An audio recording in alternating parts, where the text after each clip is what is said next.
کوم. یو بادشاه په یو بازار باندې تېرېدو، یو کس یې ولیدو چې هغه ړوند دی او صرف دغه وایي چې یا الله زما سترګې یا الله زما سترګې. بادشاه خپلو ملګرو ته وویل چې دغه څه وایي؟ ای بادشاه سلامت، دغه وایي چې یا الله زما سترګې، نو خلک پوه شي چې دغه ړوند دی هغه پیسې ورته ورکوي. څومره ټیم وشو، ډېره موده یې وشوه دغه سوال کوي چې یا الله زما سترګې، نو خلکو سره به ښې طریقې سره امداد کوي، هغه پیسې ورته ورکوي. نو بادشاه هغه کس ته ورغلو چې ته څه وایي؟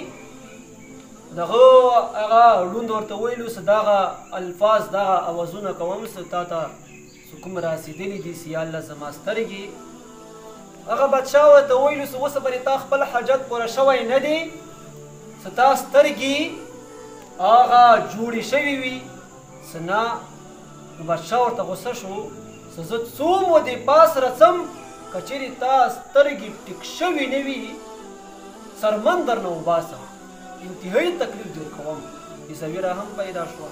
بادشاه ورنه لاړو، دې سره ویره پیدا شوه. دې زړه نه دعاګانې شروع کړي چې یا الله زما سترګې نظر راته راکړې، نظر راته راکړې.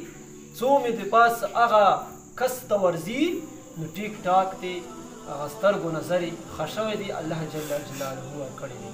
ملګرو نه تپوس وکړو چې بادشاه سلامت څه دم د ورباندې وکړو، چې مخکې خو دا او سولونه یې کولو هغه ړوند و، نو تا د وینا نه بد دغه ټیک ټاک شو.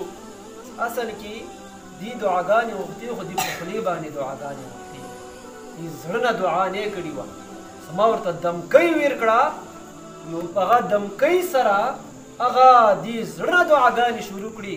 چې زړه نه دعاګانې شروع کړي نو الله جل جلاله چې کوم نظر و هغه ورته هم واپس کړو. الله جل جلاله هغه نظر ورته هم بیا